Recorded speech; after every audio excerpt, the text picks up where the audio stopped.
I am 32 male, have always been a guy who prides himself on working hard for what I have. I bought my first house at 25 after years of grinding, saving every extra dollar, and skipping luxuries like vacations or new gadgets. It wasn't anything extravagant, a modest 3-bedroom place in a quiet neighborhood, but it was mine, a symbol of independence and everything I had accomplished. For the past year and a half, I was engaged to my now ex-fiancée.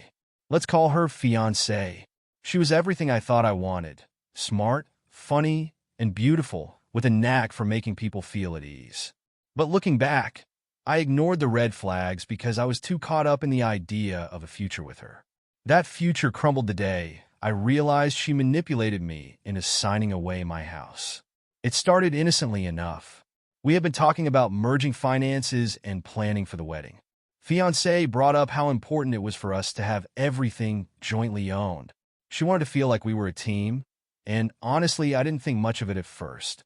What's mine is yours, and what's yours is mine, she'd say with a smile that I now know was rehearsed. The day she suggested adding her name to the house title, I hesitated. It wasn't about trust. It was about practicality. I had worked hard for that house. I told her, I'm okay keeping this in my name since it was purchased before we met. But if we ever decide to buy something together, that will be ours equally. Her face dropped. She looked hurt, maybe even insulted. So you don't see me as a part of your life? She asked softly. I thought we were building a future together. Are you already planning for us to fail? That comment stung. I didn't want her to feel like an outsider in our relationship, so I relented. I thought I was making a gesture of good faith, showing her that I trusted her completely. Big mistake. A week later, I signed the paperwork to add her to the title. That moment felt like a formality, nothing more. But looking back, I can see it for what it was: the start of a slow, calculated plan. Things started unraveling when I stumbled upon some texts on her phone about 2 months later.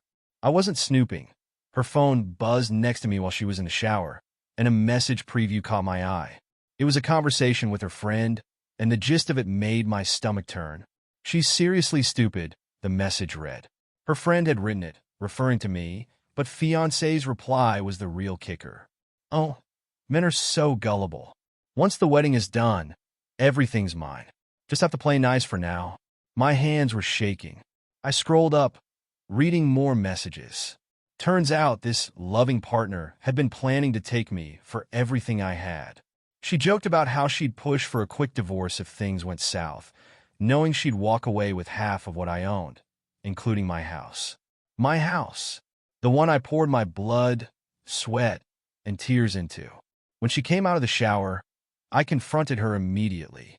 I'll never forget the look on her face. It wasn't guilt. It was anger. She turned it back on me, accusing me of violating her privacy. "You're paranoid," she yelled.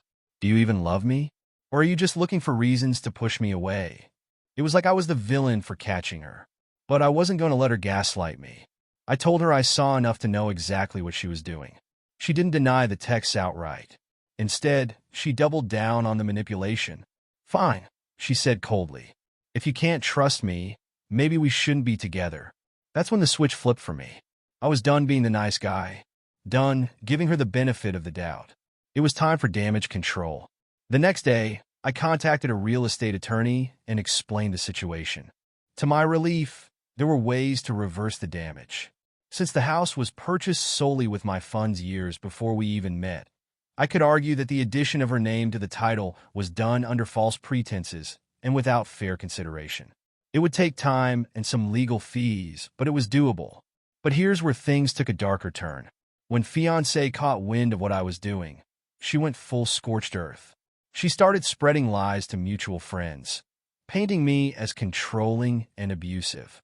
She even tried to have me served with a restraining order, claiming I threatened her, though there was zero evidence of this.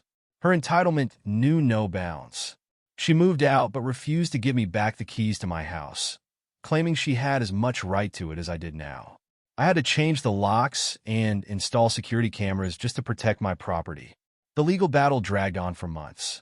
Fiancée filed a counterclaim, arguing that she had contributed to the home, which was an outright lie. She claimed that our shared finances went toward the mortgage and maintenance, but but I had receipts proving that all payments came solely from my bank account. My attorney assured me we had a solid case, but her antics made every step of the process exhausting.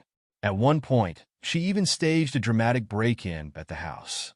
I got an alert from my security cameras one night, only to see her rummaging through my living room, stuffing items into a bag. I called the police immediately, and when they arrived, she claimed she was just retrieving her belongings. But the cops didn't buy it, especially when I showed them the footage and the list of items she'd taken, things she never owned like my gaming console and a set of expensive tools.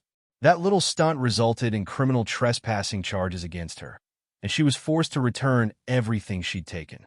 Meanwhile, the court case over the house was heating up. Her lawyer tried every trick in the book to paint her as a victim. They argued that she had sacrificed her career to support me, which was laughable because she didn't even have a full-time job during our relationship. She worked part-time at a boutique and spent the rest of her time posting on social media or going out with friends. But the final blow to her case came when we subpoenaed her financial records. Not only did they show she hadn't contributed a cent to the house, but they also revealed something even more damning. She had been secretly siphoning money from our joint account to fund her personal expenses. We're talking luxury spa treatments, designer handbags, and even a down payment on a car, all while I was footing the bill for the wedding she was planning to use as her golden ticket. When this evidence came to light, her lawyer looked visibly defeated. The judge ruled in my favor, declaring that the addition of her name to the house title was void due to fraudulent intent. She was ordered to pay back a portion of the legal fees and restitution for the money she had stolen from our joint account. But I wasn't done. The house was safe, but I wanted her to feel the full weight of her actions. I filed a civil suit for defamation over the lies she had spread about me. Those lies had cost me friendships and tarnished my reputation. Some people have believed her accusations and cut ties with me without ever asking for my side of the story. The defamation case was the nail in the coffin. Her own text messages, bragging about her scheme and mocking my stupidity, were presented as evidence. Her attempts to smear me fell apart in court, and the judge didn't hold back. She was ordered to publicly retract her statements and pay damages. The amount wasn't life-changing, but it was enough to send a clear message. Actions have consequences. By the end of it all, she was left with nothing. No house, no money, no credibility. She had burned every bridge in her pursuit of greed and entitlement. As for me, it was a hard lesson learned. Trust isn't just about love. It's about being vigilant and protecting yourself, even from those closest to you. I've since moved on and am in a much better place, both emotionally and financially. To anyone out there, never ignore the red flags. People who feel entitled to what you've earned will always reveal their true colors eventually. Protect yourself and don't let anyone guilt you into giving up what you've worked so hard for. And hey, if you enjoyed listening about how justice was served, stick around. Who knows, I might have more stories to share.